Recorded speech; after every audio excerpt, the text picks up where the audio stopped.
You're the reason it's so good and I'm grateful, yeah. So I just wanna thank you for all you do. Dreams come true with you and I love it. I hope you know you're something special. No one compares to you. What's up, my community? If it's your first time, welcome. And if you're returning, welcome back. So I know that I say this often in my videos, but I am actually very excited about this video today. I am so excited. It is my anniversary month, you guys. Yay!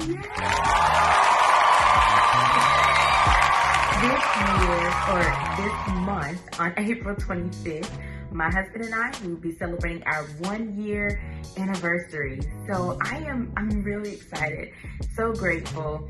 And so I decided I would do this video. I'll be honest, I was just a little bit leery making the decision to do this video, mainly because number one, I by no means ever want to profess myself as like some type of relationship expert or anything like that. But I can only hope to share my lived experiences and that, you know, and the possibility of it encouraging and inspiring someone else. But, and then also, I am also a little leery because I never liked the idea of feeding into this narrative like, oh, marriage is just, you know, it is the pinnacle of life, you know. I made a post that I put up on Facebook and I think Instagram as well back in February on Valentine's Day. And, you know, it just said that singleness is not the pit and marriage is not the palace. You know, where we are in our personal lives, where we are is beautiful, and we should be living and celebrating our best life now.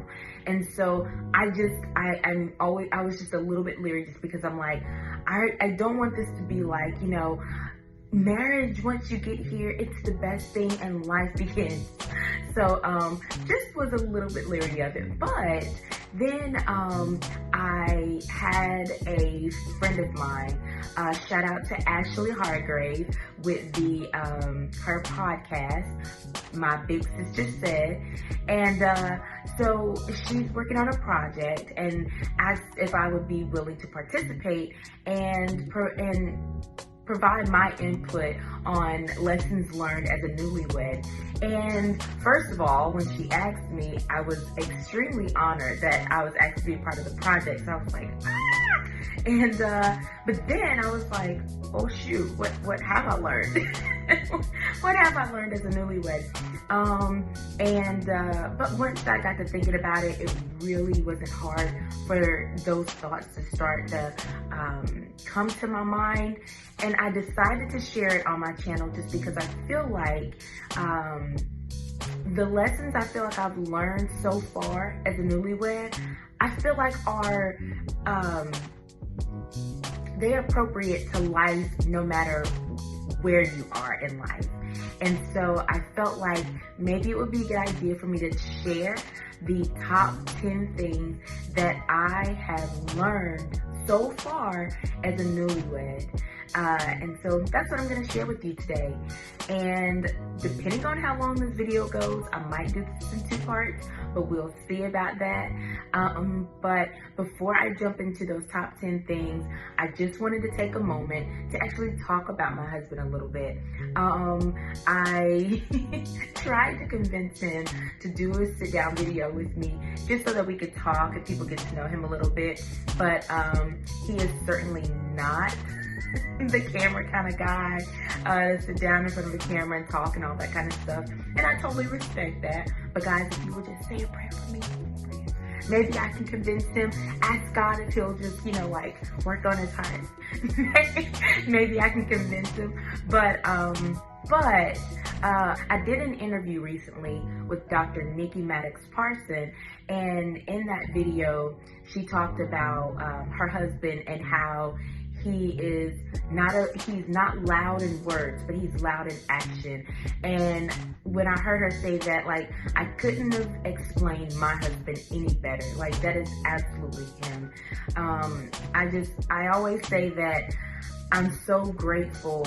And it always just amazes me how God could allow this little girl in Lexington, North Carolina, in the United States, and this little boy in Accra, Ghana, in, Africa, to somehow, throughout our life, our movements and where we are headed and all the things that we did throughout our life, somehow at one moment intersected, and we found ourselves in the exact same place at the exact same time. And I just think it's so amazing that in this huge world that God can connect people like that. And just as I mentioned, just like Nikki said about her husband, my husband, he is not loud in words. You may not see him a lot. You might not hear him a lot, because he's just kind of the guy that's like, he prefers to be sort of just not in the back, I would say, just more so in his lane. And, but he is so very loud in action. And I'm so grateful to the Lord for him. I'm even before, we were married, had a child, we were, just dating. And I remember I was really at a crossroads in my career, trying to make a decision what I wanted to do, because I just had to get out of the place that I was in. And I kept convincing myself that I needed to somehow go into another customer service position to prepare myself for something else. But my husband, he, at the time, my boyfriend, he convinced me, and he, told me, no, you are better than that. The days of customer service are over for you, and you need to move forward. You can do this. And he really, he encouraged me, and he really challenged me to look at myself differently. And there was a project management position, and I just felt like I wasn't qualified for it. And he was like, no, you can do this. You can do this. We're going to sit down. I'm going to help you. And he really encouraged me. And so I just felt so blessed, number one, to have someone who sees so much in me when I couldn't see it in myself, and was willing to challenge me and say, no, you can do better. You can do better, and we're going to do better. And so I really am grateful to God that, the place that I'm sitting today, even in my career, that he had a huge part to play in that. And he's one of my biggest encouragements. Like, I am so inspired by him so much. And, and it's just so amazing to me, because even when he had to leave his home and come to a different place so that he can establish himself, and he had very limited resources, even despite that, with the help of the Lord and those limited resources, he was able to create a life for himself here. And he was able to create a life in such a way that, he's able to help others, all those that are in his circle. It's like, his passion, or his, desire to help anyone in his circle to also, move up and to be great. And I just love that about him. And he's the most amazing father that any girl could ask for. I don't know that God could have made a better choice in the life partner that he gave me when I was going through a difficult pregnancy right towards the end before our daughter was born, and I developed preeclampsia, went into the hospital unexpectedly, literally the day that he got off of the plane coming back from Accra, Ghana. He had to get off the plane, come straight to the hospital, and was there with me, took care of all the things that needed to be taken care of, home, the dog, at the hospital, with insurance, all the things, and then being able to be there for my daughter in the NICU when I couldn't get down there. I just couldn't imagine having a better life partner. Literally my best friend. I say that God, you know, he cares about the small details. And I remember when, before there was a Derek, and that's my husband's name, by the way, Derek. And before there was a Derek, before there was an Angel, my daughter, before there was any of it, and I was just a single girl living my bachelor life, but thinking about the type of person I wanted to have as a life partner. I remember I always would think, I don't even know if I actually prayed it, but I know that I always think, you know, like, I just want to be married to someone that's like my best friend. You know, I want it to be like a sleepover every night, you know? And even if I didn't pray that, because like I said, I can't remember whether I prayed it or not, but God heard that desire in me. And literally, you know, he gave me that. A best friend that's like a sleepover every night. So, and now I have 2 best friends that is like a sleepover every night. So it's just amazing. So I just want to say to my husband, if you decide and you do end up watching this video, I just want you to know, although I tell you all the time, or at least I try to, or at least in my actions, but I want you to know that I love you. I appreciate you so much. And I'm so grateful that God allowed our paths to cross. And I just look forward to doing life with you for the rest of our lives. And with that being said, you guys, oh, and also I did want to give a shout out to SongFinch. This video is not sponsored, but the song that I played in the intro of this video, it was a song written by SongFinch. And SongFinch is a service where you can go give them a little bit of information and backstory on your relationship, or, you know, maybe it's a spouse or significant other relationship, or maybe it's a mother and daughter, or 2 best friends, whatever the case may be, a mother and a son, a mother and a daughter, a father and a son, father and daughter, whatever the situation may be, you can give them a little bit of information about your backstory with that person, and they will create a song based off of the information that you provide. So that song that I played in the intro is actually a song based off of mine and Derek's love story. So I just wanted to give them a shout out on that. And if you are interested in hearing the song all the way through, let me know in the description box, or let me know in the comment section, and yeah, and I'll play that for you. But yeah, so with that being said, I'm gonna get into these top 10 lessons that I have learned as a newlywed.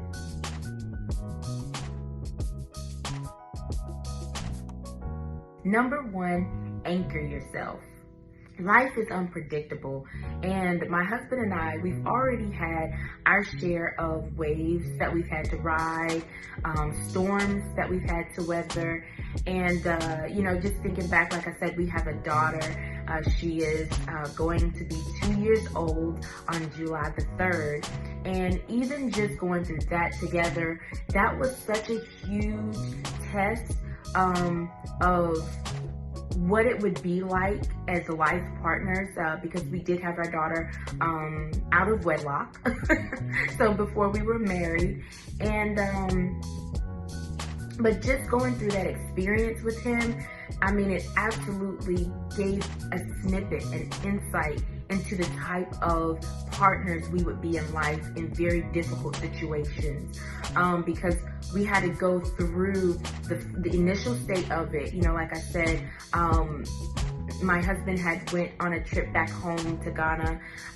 It was the first year anniversary of his mother, after his mother had passed, and there was a form of celebration, or an event that they have that celebrates that 1 year of homegoing for the loved one. And so I was supposed to be on that trip, but I was unable to go on the trip because I was too far in my pregnancy, and so I had to forfeit going on that trip.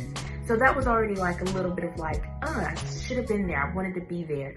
But then on top of that, the day that he got back home, and instead of being able to go home and relax and just unwind from everything, he had to go come straight to the hospital. But when he got there, no matter how tired he was, because honestly, I was just in the hospital bed, just, there with my mom and everything. So I told my mom I was hoping that, when he got the message that I was in the hospital, that he would at least go home for a minute, take a rest, and then come to the hospital.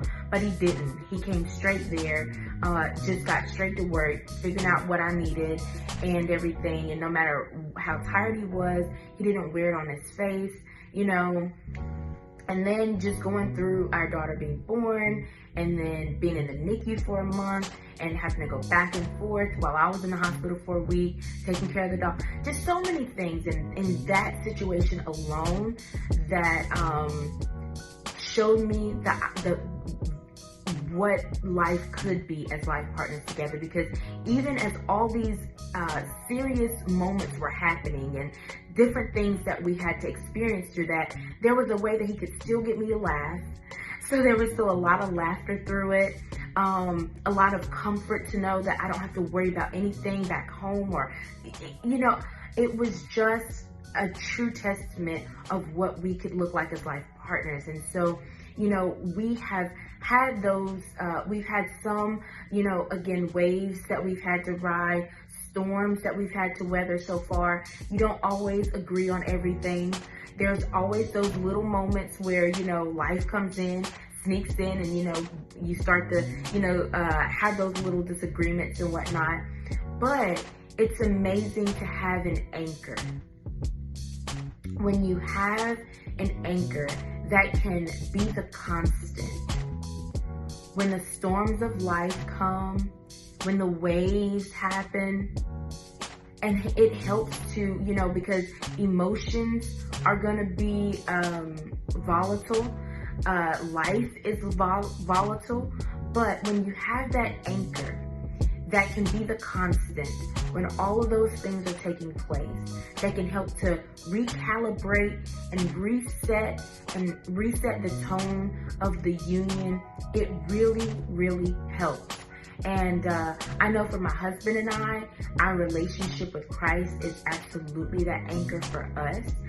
So in those moments where there may be a disagreement, or, we may not see eye to eye on things, or life just in and of itself just starts to get overwhelming with the different aspects of life. Because even though you are living together in a union, you still have those things that you may be dealing with individually. So in those moments, us having our relationship with Christ, our own individual relationship with Christ, it really does help to be that anchor for us, so that we can go back.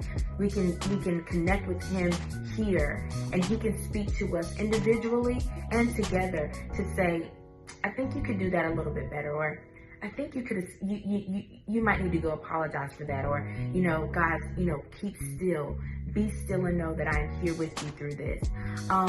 And so it is important that you have an anchor that can be that constant for you in those moments in life when it gets volatile, emotions kind of get, out of whack or whatnot. But having that anchor to help reset, recalibrate things, and reset the tone of the union really, really helps.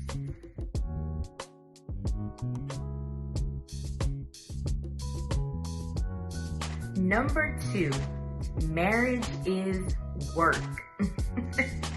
So before I got married, I heard this a lot. You would hear on couples who were doing seminars, or, you might be talking to a friend, who's married or whatnot, and then marriage is work. And to me, anytime I would hear that, it gave it like a negative connotation. Like, gosh, it just doesn't sound like fun, Like, people are always talking this marriage is work stuff. What? Oh my gosh, But what I have learned personally, this is just personally, marriage is work, but what I feel like I have learned for myself is that the work required in the marriage is the same work required when I was single, when it was just me. Because I have learned, or I have come to the understanding so far, that the work that I still need to continue to work on daily is the work between me and God, and Him growing me into the person and the woman He's called me to be. And the more that I have a peaceful relationship with God, and I'm at one with my relationship with God, the more peaceful the existence is with my husband. So the work isn't so much trying to make me and my husband work, but allowing God to continue just to work on me, just work on Rhea. Because here's the deal.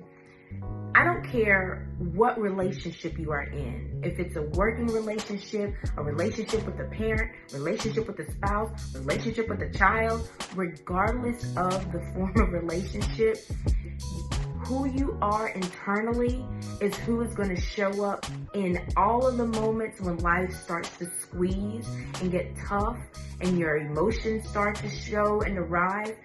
So even in the moments where, again, my husband and I might have a disagreement or what have you, and I can feel myself on the inside just starting to like things. I can feel the bolts and the nuts start going, breaking up, like I'm about to lose it. When I am able to take a moment by myself with the Lord and just be like, okay, God, what am I really upset about? Like, what at the core makes me upset, or whatever the case may be. And it really helps as I am growing internally. And when I take those moments by myself and I continue to work on who I am, Rhea, as a whole person, and who I need to be with Christ, then the existence with my husband is not so hard. And the amazing thing is we're both doing that. And so that is what's very important, is that you are able to have an individual or a person, a spouse, a life partner, who they are also constantly doing the work with themselves and God as well. Because if the both of you are doing the work with God individually to become better versions of yourself on a day-to-day basis, He helps that to make a better existence between the two of you.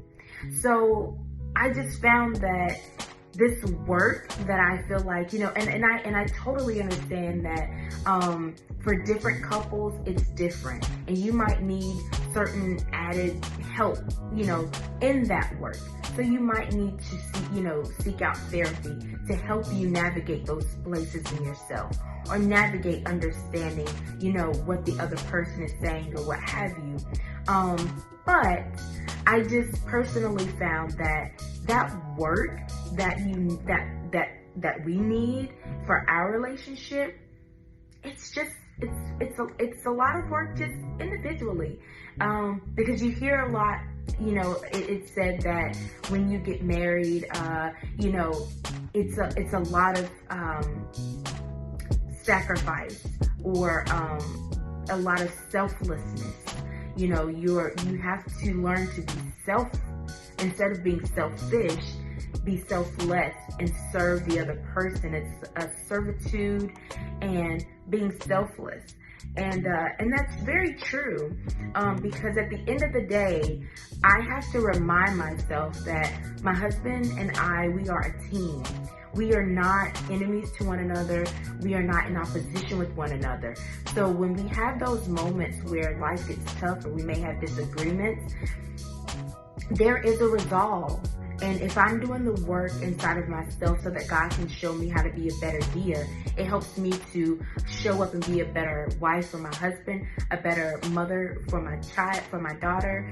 And it helps me to also work through those moments and say, we're not opposed to each other. We're not in opposition with one another. We're a team. And so with that, we can find a resolve to get through this together. And I just continue to do that work internally, and God helps us to do that work together, and it's all good.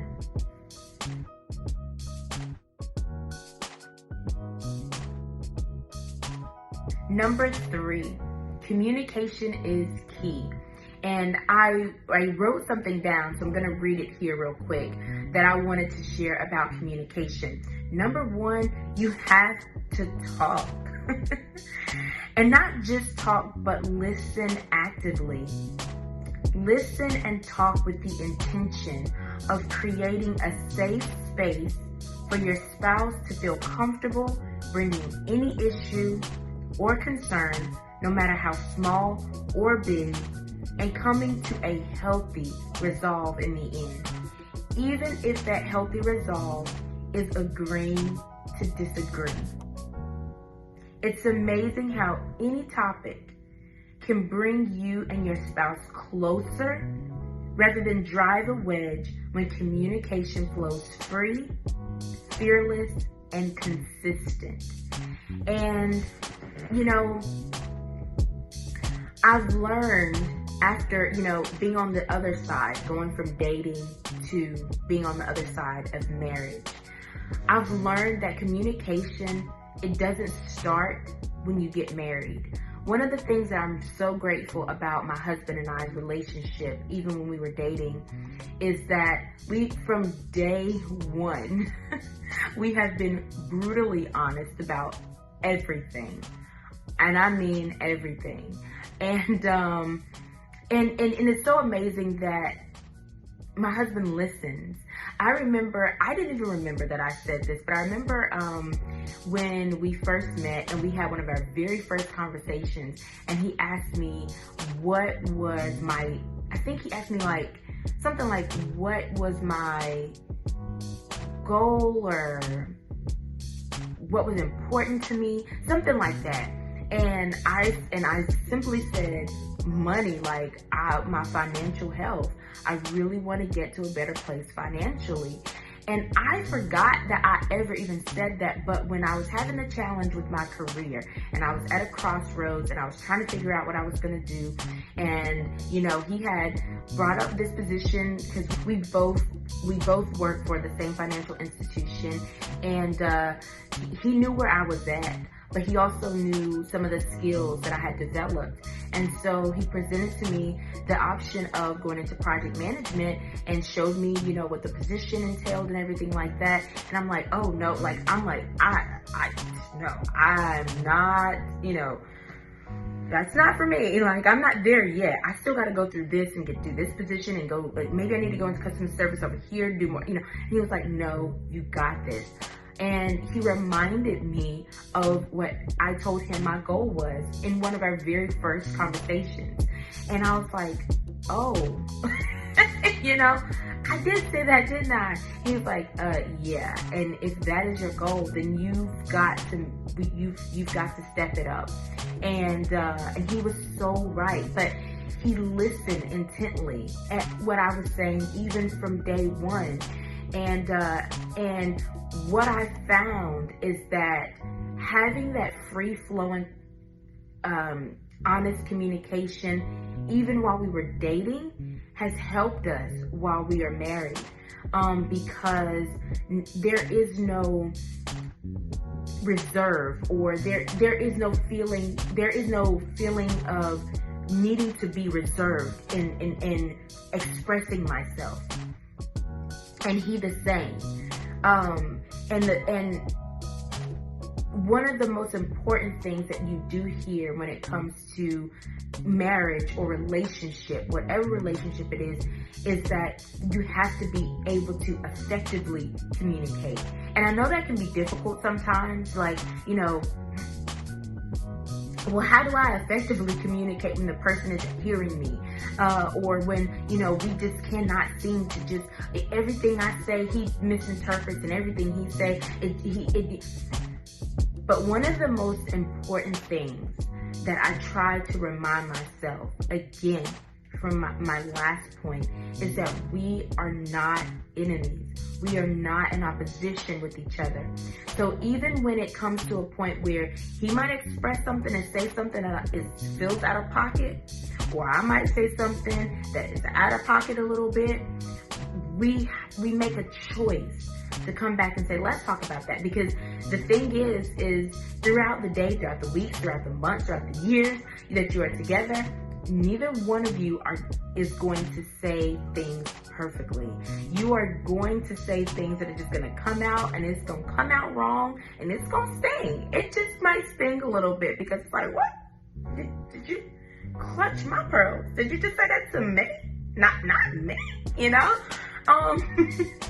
But it is healthy to be able to confront those moments when you feel like that with your partner, and be able to talk through, like, exactly what did you mean when you said that? Because when you said it, I took it like this. And we have had those moments where I said something, and I mean, it just completely turns the mood, and then you're like, well, darn, you know, what happened? But then it's like, after, you know, you're kind of let it settle a little bit, you know, because sometimes when we get in our emotions and our feelings, you know, you be like, what, you know? But when we kind of let us settle a bit, like, what happened? You know, I was joking. What? And then the other person, my husband, he might say, well, I took it like this, or vice versa. You know, I can say, listen, I took it like this when you said such and such. And then we're able to sort of talk through those things, and we listen to each other. We actively listen, and not in a way to be like, well, let me explain what I meant then. You know, like, not trying to interrupt and be like, well, but to just listen. Let the person get it out. Let them talk about, you know, whatever their feeling is about whatever that situation was. And then be able to come to a resolve, like, okay, you know what, when I said that, I meant this, and I meant it as a joke, but now that I realize that, you know, it doesn't sit with you well, or what have you, I will table that and know maybe I should come across a little bit differently the next time, you know? But in all areas of life, there has to be this ability to have free-flowing conversation. I mean, about finances, about children, about what your spiritual life is like, and what your expectations are. Do you like to travel? Anything that is a concern to you should be able to be addressed with your partner, and in a healthy environment where it's like, we are going to know here, this is a no judgment zone here. We just gonna talk about our past, talk about our future, talk about the present, talk about everything going on around me, going on with you, you know, whatever it is. And when you establish an environment where absolutely all things can be discussed, and I know some people say, well, I don't think that it's a good idea to talk about all things, and every couple is different. I know for us, we like to talk about everything. We just do. I mean, everything. Sometimes I get to a point where I'm like, okay, please don't ask me no more about X, Y, and Z, because I'm done talking about this. But we do. We like to be able to talk about everything. And so creating a space where that is permissible, and that if it requires coming to some form of resolution at the end of it, then you're able to do that in a healthy manner. So free-flowing, fearless, consistent communication really is key.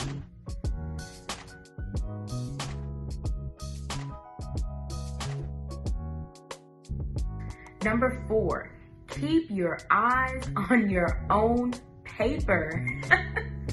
This one came to me, honestly, you guys, because before I was married, again, this is why I feel like these lessons I've learned apply to life no matter where you are. Because I used to tell myself this before I was married.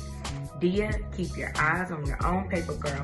I remember when I was in school, in high school, middle school, and your teacher would say that when you were taking a test or whatever, you would hear your teacher say, keep your eyes on your own paper. Keep your eyes on your own paper. And throughout life, as I had started to get into this phase of life we call adulting, I've come to the understanding that it is so very, very easy to start to compare ourselves to other people. We compare ourselves in body image, career, relationship, finances, all kinds of things. And now with social media, it is just to a whole nother level, because you get to see all the amazing things that people are doing. And as you're seeing the amazing things people are doing, you're like, where am I going wrong? Why does my life not look like that? But where I have kept reminding myself throughout life, as I've moved into this phase of adulting, I would remind myself, Dia, keep your eyes on your own paper, girl. Don't look over to this person's life and what they're doing, with that person's life and what they're doing. Honey, keep your eyes on your own paper. You know, focus on what you got going on, where you want to go, where you're headed, and what it's going to require to get there. I'm going to read something that I wrote. It's so easy to compare ourselves to others, but comparing ourselves is dangerous because it deprives us of the ability to celebrate the uniqueness and beauty of our own journey. So I've learned in my marriage, we aren't the Joneses, we're the Nyarkos. And I choose to focus on our uniqueness and celebrate our connection and our journey. And that's what I've decided to do in my relationship and in my marriage. Keep my eyes on my own paper. Look at what, celebrate our uniqueness. Celebrate what we have that is just a part of our journey. And never take it for granted, because it is beautiful. It is so beautiful, just like with anything else in life. When you stop and you take a moment to celebrate your own self, celebrate, the beauty of what you have going on. Even though you might not have what your neighbor have or anything like that, or you might see something you want to aspire to have, and in your journey and in aspiring to get to that place or to acquire that thing, you still celebrate your own personal journey. And that's exactly what I've decided to do with myself and my husband. Keep my eyes on my own paper.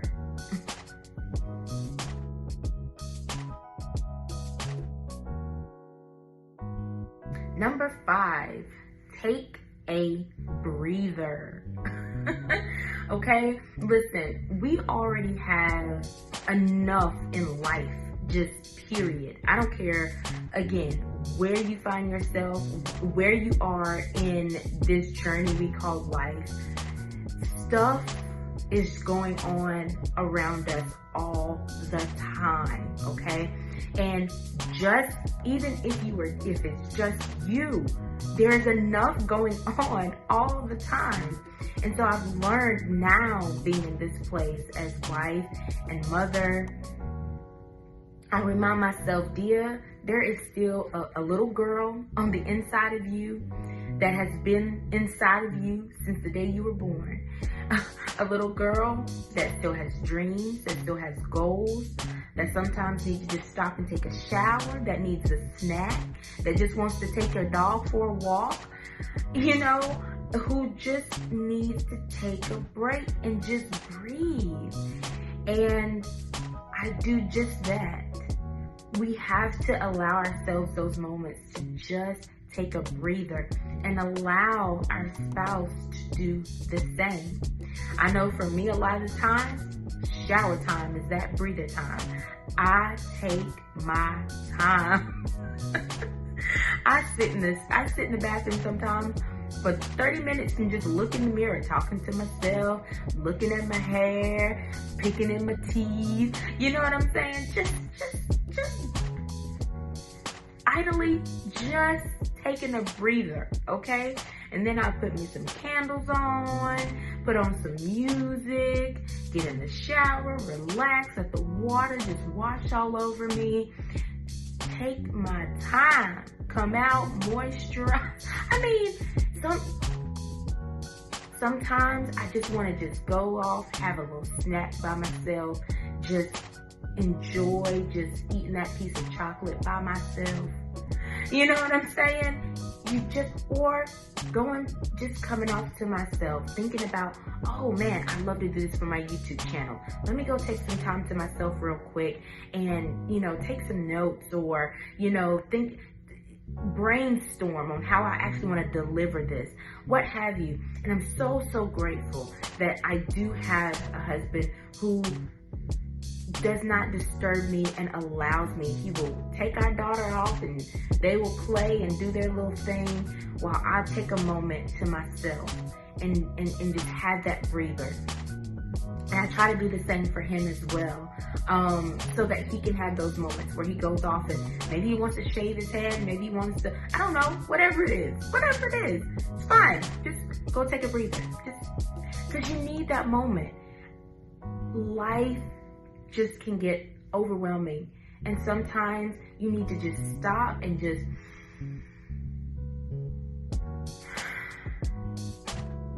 breathe. Take a breather. I hope you know you're something special. No one compares to you. I found joy the day I met you. Love you from earth to the moon. 2 years later, life took a turn, but we were shown much favor. The one expected.